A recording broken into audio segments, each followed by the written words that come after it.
Dalam beberapa hari terakhir, cuaca di Sumatera Selatan termasuk Palembang terasa sangat panas pada siang hari dan tetap gerah hingga malam.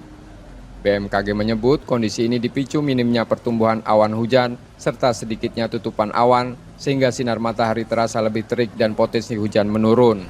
Sekarang kita masih dalam periode musim hujan.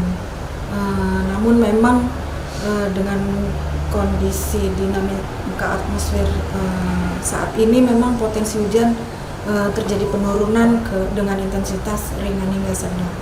Umumnya curah hujan ringan dan dengan durasi pendek dan bersifat lokal.